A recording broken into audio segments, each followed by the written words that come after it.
प्यारे विद्यार्थियों, साथियों, नमस्ते।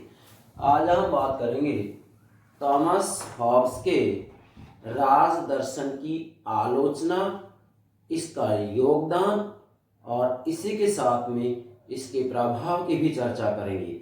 अर्थात आज विशेषकर हम हॉब्स के राज दर्शन की आलोचना, योगदान और प्रभाव की बातें करेंगे। तो ध्यान दीजिएगा, हॉब्स के विचारों का जैसे प्रकाशन होता है, इसी के साथ में संसदज्ञ, धर्मशास्त्री, राजशास्त्री अर्थात विशेषकर राजतंत्रवादी, इसी के साथ में विधि शास्त्रियों के द्वारा हॉब्स के विचारों की आलोचना शुरू कर दी गई।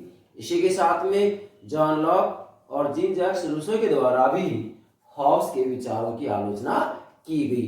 तो पुनः एक बार दोहरा रहा हूं मैं, हॉब्स के राजनीतिक विचार जैसे ही प्रकाशित होते हैं तो वास्तविक रूप में राजतंत्रवादी, संसदज्ञ, धर्मशास्त्रियों के द्वारा इसके विचारों की आलोचना की। इसी के साथ में विधि शास्त्रियों के द्वारा भी इसके विचारों की आलोचना की गई। तो कहने का मेरा भावार्थ यह है कि वास्तविक रूप में हॉब्स के राज दर्शन में क्या कुछ कमियां हैं जिसके आधार पर इनके विचारों की आलोचना की गई है। तो सबसे पहले हम हॉब्स के राज दर्शन की जो आलोचना की जाती है उसकी बातें करेंगे।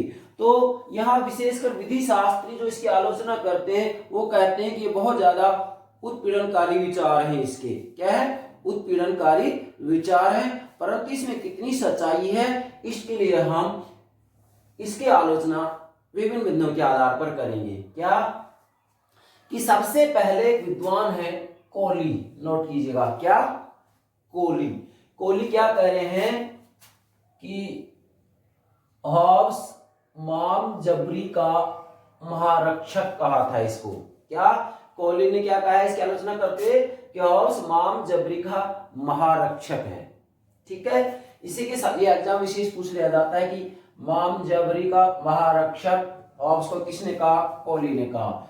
अगली बात बेंटली, क्या है? बेंटली ये क्या कह रहे हैं कि हॉब्स नैतिक पतन का जिम्मेदार ठहराया था। अर्थात वास्तविक रूप में बेंटली ने इसकी आलोचना करते हुए कहा है कि ये नैतिक पतन का जिम्मेदार ठहरा है इसको हॉब्स को। तो ये विशेषकर कोली और बेंटली के द्वारा इसकी इन शब्दावली के आधार पर आलोचना की जा रही है। इसी के साथ में हॉब्स के विश्व प्रसिद्ध ग्रंथ लेवियाथन की भी विभिन्न विद्वानों ने आलोचना की है। इसको भी नोट करेंगे। सबसे पहले क्लेरेंडन, क्या? क्लेरेंडन क्या कह रहे हैं इसके बारे में कि हॉब्स की पुस्तक जला देनी चाहिए। क्या? नोट करें, क्लेरेंडन क्या कह रहे हैं कि हॉब्स की पुस्तक जला देनी चाहिए। क्यों जला देनी चाहिए? क्योंकि इस पुस्तक से ज्यादा किसी भी पुस्तक ने विश्वासघात और राजद्रोहिता को नहीं बढ़ावा दिया है। मतलब यह राजद्रोह को बढ़ाने वाली पुस्तक है, विश्वासघात को बढ़ाने वाली पुस्तक है। कौन कह रहे हैं? क्लेरेंडन। क्या? हॉब्स की पुस्तक जला देनी चाहिए। अब एक विद्वान और है ब्रेमहिल, क्या कह रहे हैं इसी पुस्तक के बारे में, किसके बारे में? लेवियाथन के बारे में। क्या करें?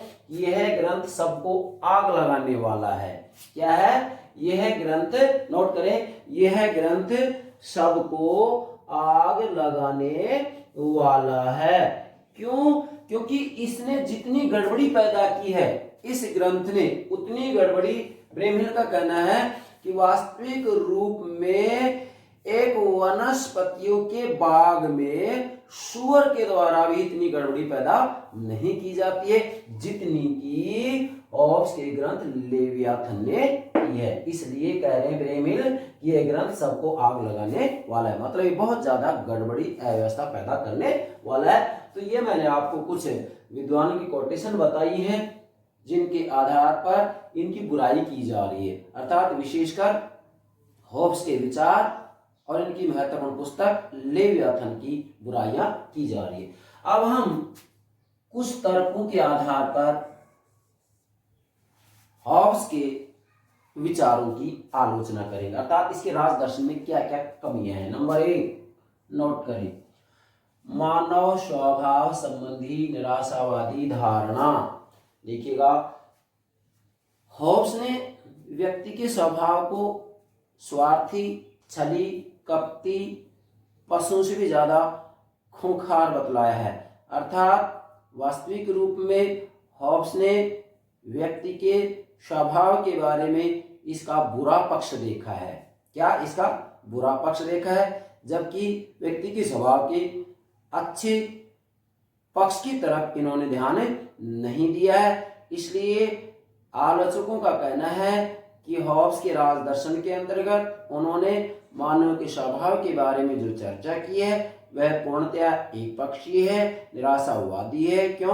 क्योंकि वास्तविक रूप में व्यक्ति के स्वभाव के अंतर्गत सहानुभूति, प्रेम, दया, परोपकार जैसे गुण भी पाए जाते हैं। अतः मूलतः मैं आपको कहना चाहूंगा कि यहाँ पर इस आधार पर आलोचना की जा रही है कि व्यक्ति के स्वभाव में न केवल बुराइयां होती हैं बल्कि अच्छाइयां भी होती हैं। अर्थात इसमें राक्षसीय और दैवीय दोनों ही प्रवृत्तियां पाई जाती हैं, जबकि हॉब्स ने केवल एक प्रवृत्ति की बात की है। तो इस आधार पर इसकी आलोचना की जाती है। नंबर 2, प्राकृतिक अवस्था का काल्पनिक चित्रण। आलोचकों का कहना है कि हॉब्स के राज दर्शन के अंतर्गत उन्होंने जिस प्राकृतिक अवस्था का वर्णन किया है, क्या प्राकृतिक अवस्था, कि प्राकृतिक अवस्था के अंतर्गत वास्तविक रूप में सभी व्यक्ति अर्थात सबके विरुद्ध युद्ध जैसी स्थिति है। वास्तविक रूप में यहाँ पर व्यक्ति आपस में हमेशा संघर्ष करते रहते हैं। जैसा कि स्वयं हॉब्स कह रहे हैं कि हम मानव में संघर्ष के 3 ही कारण हैं, भय, प्रतिस्पर्धा और यश। और इसी के साथ में प्राकृतिक अवस्था के अंतर्गत वास्तविक रूप में सभी व्यक्ति स्वतंत्र रूप में अपने कार्य करते हैं, कोई किसी से भयभीत नहीं होता है। जो सबल व्यक्ति हैं दुर्बल व्यक्तियों को चाहे तो मार भी सकते हैं। कहने का भावार्थ ये है कि वास्तविक रूप में प्राकृतिक अवस्था के अंतर्गत व्यक्ति पूर्ण रूप में, क्या करूं मैं, व्यक्ति पूर्ण रूप में स्वच्छंद विचरण करते हैं। इसका मतलब प्राकृतिक अवस्था के बारे में क्या करें हॉब्स, कि प्राकृतिक अवस्था सबके विरुद्ध युद्ध जैसी स्थिति है, जबकि वास्तविक रूप में यहाँ हम यदि देखें तो इस प्राकृतिक अवस्था से बात स्पष्ट हो रही है कि व्यक्ति एक असामाजिक प्राणी बतला रहे हैं। लेकिन समाजशास्त्री इसी के साथ में इनसे भी पहले अरस्तु के द्वारा कह दिया गया था कि व्यक्ति स्वभाव से एक सामाजिक प्राणी है, जबकि ये उसको एक असामाजिक प्राणी मान रहे हैं। इस आधार पर भी इसकी आलोचना की जाती है। क्यों? आलोचकों का कहना है कि इन्होंने एक काल्पनिक चित्रण किया है, कल्पना के आधार पर वर्णन किया है। इतिहासवेत्ता और मनोवैज्ञानिकों के द्वारा ऐसी बातों का समर्थन नहीं किया गया है। तीसरा, विरोधाभास। आलोचकों का कहना है कि हॉब्स के राज दर्शन के अंतर्गत विरोधाभास है। कैसे? एक तरफ ये व्यक्तिवाद की बात भी करते हैं, दूसरी तरफ निरंकुशवाद की बात भी करते हैं। कैसे? एक तरफ तो ये शासक को पूर्ण रूप में सभी प्रकार की शक्तियां सुपुर्द कर रहे हैं, अर्थात शासक के ऊपर किसी का कोई नियंत्रण नहीं होगा। जैसे ये किसी भी रूप में ईश्वरीय, प्राकृतिक या राज्य की मूल विधियों के अधीन नहीं होगा, मतलब पूर्ण रूप में निरंकुश होगा। परंतु दूसरी तरफ, एक तरफ ये बात करें और दूसरी तरफ ये व्यक्तिवाद की बात करें, इनका कहना है कि सरकार के द्वारा, राज्य के द्वारा कोई ऐसा आदेश दिया जाए जिस आदेश से व्यक्ति के जीवन को खतरा हो, तो व्यक्ति ऐसे अधिकारों का उल्लंघन कर सकता है। तो एक तरफ ये कुछ कह रहा है, दूसरी तरफ कुछ कह रहा है, मतलब एक तरफ निरंकुशवाद की बात कर रहा है, दूसरी तरफ व्यक्तिवाद की बात कर रहा है। ये दोनों विचारधाराएं एक दूसरे की विरोधी हैं, जबकि हॉब्स के राज दर्शन में ये दोनों विचारधाराएं मौजूद हैं, व्यक्तिवाद और निरंकुशवाद। मतलब यहाँ पर वास्तविक रूप में व्यक्ति को एक साध्य माना जा रहा है, जबकि यहाँ हम देखें तो वास्तव में जब सत्तावाद की बात की जाती है तो भाई सत्य है, यह है, अर्थात शासन, राज्य अपने आप में साध्य ही बन जाता है। हालांकि ये बात सत्य है, हॉब्स ने राज्य को साधन बतलाया है, व्यक्ति को साध्य माना है। क्या माना है? व्यक्ति को साध्य माना है, सरकार को साधन माना है। परंतु जब हम इसके व्यक्तिवाद और निरंकुशवाद के तत्वों का अध्ययन करते हैं तो हम कह सकते हैं कि वास्तविक रूप में इसमें विरोधाभास है। हमने व्यक्तिवाद निरंकुशवाद के तत्वों के लिए अलग से वीडियो बना दी है, तो आप इसे समझने के लिए देखिएगा। अगला आलोचना क्या है भाई? निरंकुश संप्रभुता का समर्थन। नोट कीजिएगा, अगली आलोचना क्या है? निरंकुश संप्रभुता का समर्थन। तो इसका मतलब यहां पर यह है कि वास्तविक रूप में हॉब्स एक ऐसे संप्रभु की स्थापना करता है कि जिसके अंतर्गत वास्तविक रूप में समझौता होने के बाद में व्यक्ति के पास कोई अधिकार नहीं होंगे, व्यक्तियों का अधिकार शून्य बना दिया है और लेवियाथन रूपी दासता के अधीन कर दिया है। अर्थात इन्होंने लेवियाथन रूपी दासता की बेड़ियों में व्यक्तियों को जकड़ दिया है। तो यहां पर हम कह सकते हैं कि हॉब्स के राजदर्शन में एक कमी है कि निरंकुश संप्रभुता का समर्थन करता है और व्यक्तियों के पास किसी भी रूप में कोई अधिकार नहीं छोड़ा गया। हालांकि ये बात सत्य है कि एक तरफ ये कह रहा है कि व्यक्ति को आत्म संरक्षण का अधिकार होगा, सरकार के द्वारा जो आदेश दिए जाएंगे, कानून दिए जाएंगे, यदि उनसे व्यक्ति की मृत्यु होना निश्चित है, अंग भंग होना निश्चित है, तो उन कानूनों का उल्लंघन कर सकता है। तो वास्तविक रूप में यह विरोधाभास दिखाई दे रहा है, जैसा कि मैंने पिछले बिंदु में आपको बता दिया है। लेकिन यह बात आपको समझनी है कि निरंकुश संप्रभुता का इन्होंने समर्थन किया है। तो विशेषकर यहाँ आलोचक इस आधार पर भी इसकी आलोचना करते हैं। अगली आलोचना क्या भाई? राज्य तथा सरकार में अंतर। नोट कीजिएगा, राज्य तथा सरकार में अंतर। तो ध्यान दीजिएगा, हॉब्स के राजदर्शन के अंतर्गत, जैसा कि मैं स्वयं भी आपने देखा होगा, बार बार कह रहा हूं कि राज्य या सरकार के आदेश कानून, राज्य सरकार के आदेश या कानून, इसका मतलब राज्य और सरकार के अंतर्गत या राज्य और सरकार में हॉब्स ने अंतर नहीं माना था, जबकि आधुनिक समय में राज्य और सरकार में अंतर माना जाता है। इस आधार पर भी विद्वानों ने, आलोचकों ने इसकी आलोचना की है या इसमें कमी निकाली है। किसमें? हॉब्स के राजदर्शन में। ठीक है। और अगली इसकी जो आलोचना है कमियों क्या है कि राज्य की रचनात्मक भूमिका का अभाव। नोट कीजिएगा, राज्य की रचनात्मक भूमिका का अभाव। क्या? राज्य की रचनात्मक भूमिका का अभाव। अब इसमें क्या है, देखो, राज्य की रचनात्मक भूमिका का अभाव क्या मतलब हुआ इसका? इसका मतलब ये है, देखो, वास्तविक रूप में हॉब्स व्यक्तिवादी या व्यक्तिवादी विचारधारा की बात कर रहे हैं या हॉब्स के दर्शन में व्यक्तिवाद के तत्व मौजूद हैं। तो वास्तव में व्यक्तिवादी विचारधारा, व्यक्तिवादी के तत्व क्या कहते हैं कि राज्य, क्या? नोट कीजिएगा, राज्य आर्थिक क्षेत्र में हस्तक्षेप नहीं करेगा। इसका मतलब अहस्तक्षेप की नीति का समर्थन किया गया है। इसका मतलब आलोचक कह रहे हैं कि हॉब्स राज्य की रचनात्मक भूमिका का वर्णन नहीं करता है या हॉब्स के राज्य के अंतर्गत रचनात्मक भूमिका का अभाव है। क्यों है?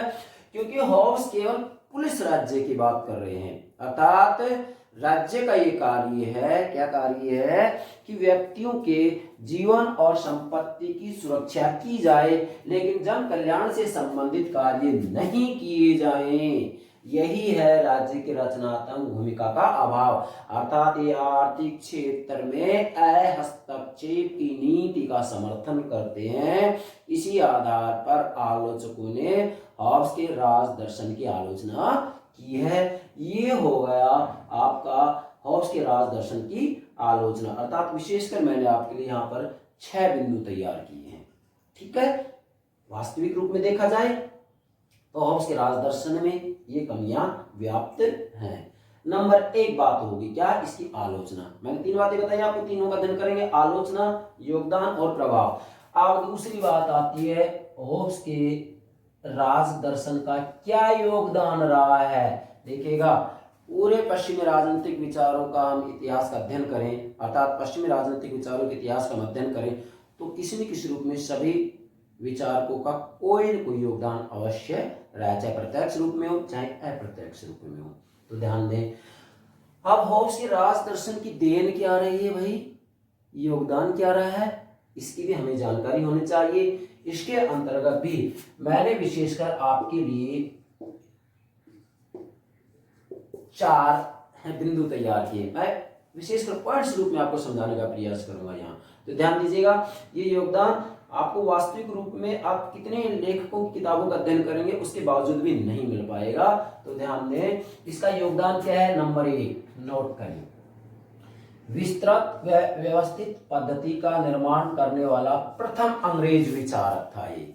ठीक है, इसका मतलब क्या है कि वास्तविक रूप में हॉब्स के द्वारा ही सबसे पहले क्या क्रम है, सबसे पहले सर्वप्रथम एक विस्तृत व व्यवस्थित पद्धति का निर्माण किया गया था, जिसको कि वैज्ञानिक भौतिकवाद की पद्धति कहा जाता है। इसलिए हम कहेंगे कि इसका सबसे महत्वपूर्ण योगदान है कि सबसे पहले इन्होंने ही एक ऐसी पद्धति का क्या किया था, निर्माण किया था। दूसरा इसका योगदान क्या है भाई, असीम संप्रभुता, मतलब असीमित।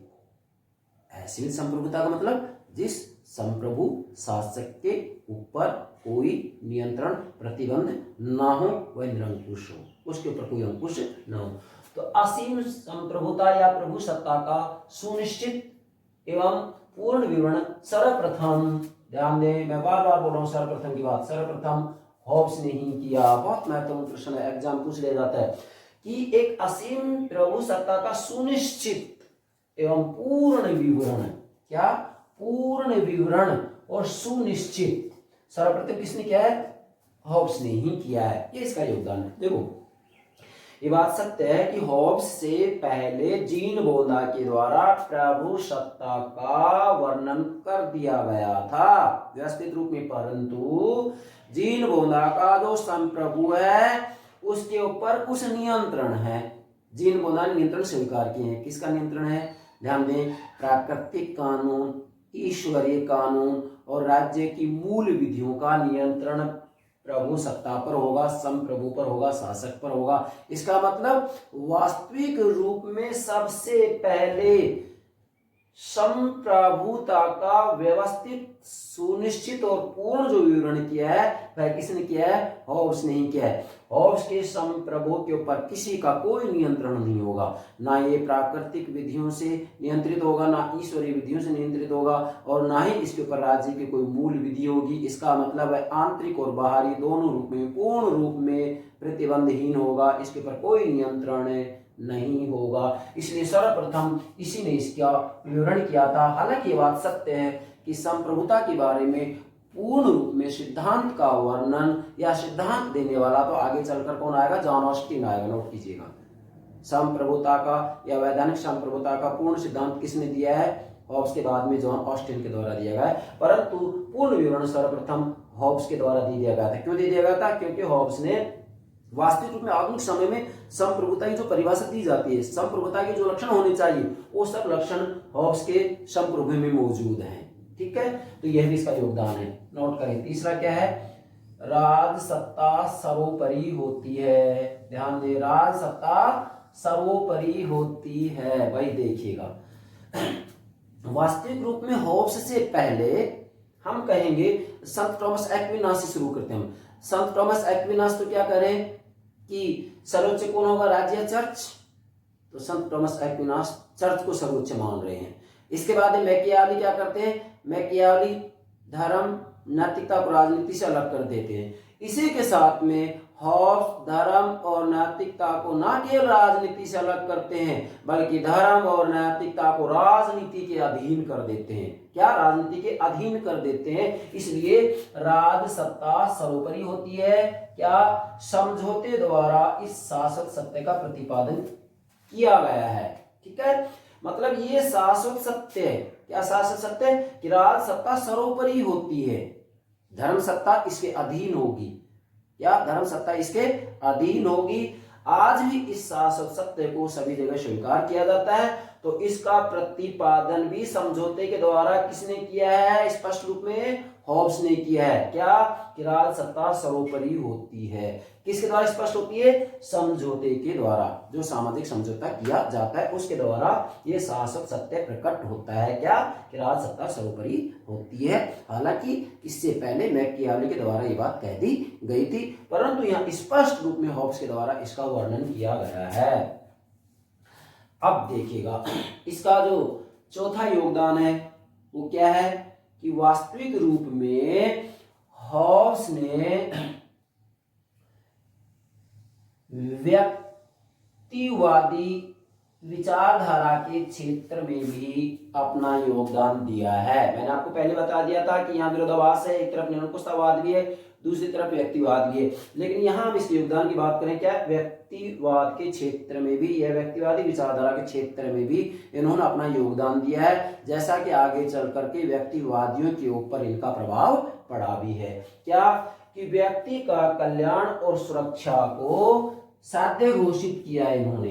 क्या साध्य घोषित किया है? तो वास्तविक रूप में इसका भावार्थ ये होगा कि हॉब्स राज्य की स्थापना इसलिए ही कर रहे हैं जिससे कि व्यक्तियों के जीवन की संपत्ति की सुरक्षा हो, इसलिए राज्य को इन्होंने एक साधन माना है जबकि व्यक्ति को एक साध्य माना है। और व्यक्तिवादी विचारधारा व्यक्ति को साध्य ही मानती है, उस विचारधारा का केंद्र बिंदु व्यक्ति ही होता है। अन्य संस्थाओं की स्थापना की जाती है तो व्यक्ति के लिए की जाती है, और यदि व्यक्तियों का अहित होता है, व्यक्तियों को दुखों की प्राप्ति होती है, व्यक्ति को पीड़ा प्राप्त होती है, तो ऐसी स्थिति में राज्य के द्वारा, सरकार के द्वारा जो कानून बनाए जाते हैं उन कानूनों को परिवर्तित किया जाएगा, परंतु व्यक्ति का अहित किसी भी सूरत पर नहीं होने दिया जाएगा।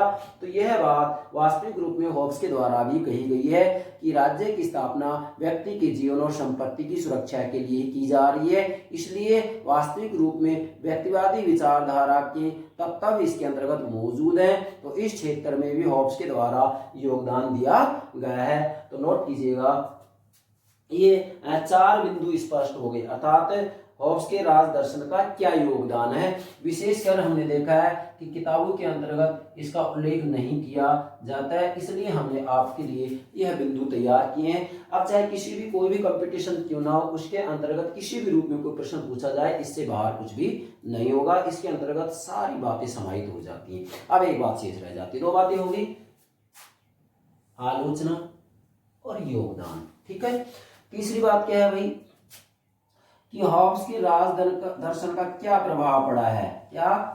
हॉब्स के राज दर्शन का क्या प्रभाव पड़ा है, यह बात भी समझना बेहद जरूरी है। तो ध्यान दीजिएगा, यहां मैं आपको कहना चाहूंगा कि वास्तविक रूप में हॉब्स के राज दर्शन का या हॉब्स के विचारों का प्रभाव पड़ा है कि एक तरफ तो सर्वाधिकारवादी विचारधारा इससे प्रभावित हुई है। क्या? सर्वाधिकारवादी विचारधारा इससे प्रभावित हुई है। जैसे कि विशेषकर हम साम्यवाद का अध्ययन करते हैं तो इसके अंतर्गत, जैसा कि वर्तमान में चीन के अंतर्गत भी है, एक दल की सत्ता होती है, अर्थात वहां पर एक ही सांचे में व्यक्ति को डाला जाता है। और यहाँ पर हॉब्स भी जिस संप्रभु या शासक की बात कर रहे हैं, हम कह सकते हैं कि उसके अंतर्गत सर्वाधिकारवादी विचारधारा के बीच मौजूद है। इसलिए एक तरफ तो सर्वाधिकारवादी विचारधारा इससे प्रभावित होती है, जबकि दूसरी तरफ व्यक्तिवादी, जिसकी मैंने पीछे चर्चा की है बार बार, व्यक्तिवादी और उपयोगितावादी विचारधारा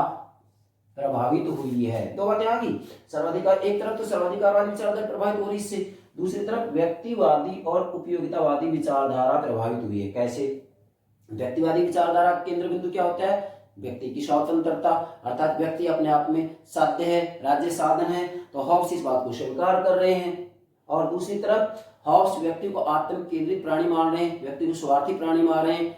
इसी प्रकार से व्यक्तिवादी विचारधारा भी कहती है कि व्यक्ति अपना हित स्वयं जानता है, इसलिए व्यक्ति को स्वतंत्र छोड़ दिया जाना चाहिए और राज्य को आर्थिक क्षेत्र में हस्तक्षेप नहीं करना चाहिए, अर्थात हस्तक्षेप की नीति को अपनाना चाहिए। आगे चलकर वास्तविक रूप में उदारवाद का जब हम अध्ययन करते हैं तो उदारवाद का जो पहला रूप होता है, परंपरागत उदारवाद, वह किसी न किसी रूप में इससे प्रभावित होता है। ठीक है, इससे हॉब्स के विचारों से। और दूसरी तरफ उपयोगितावादी विचारधारा इससे प्रभावित होती है। तो सबसे पहले तो देखें कि उपयोगितावादी विचारधारा के जनक कौन है? जेरेमी बेंथम, जो कि आगे चलकर आएंगे, जेरेमी बेंथम। उपयोगितावादी विचारधारा की मूल मान्यता क्या है, जिसका एक उल्लेख जेरेमी बेंथम ने किया है कि अधिकतम लोगों का अधिकतम सुख, अधिकतम लोगों का अधिकतम सुख।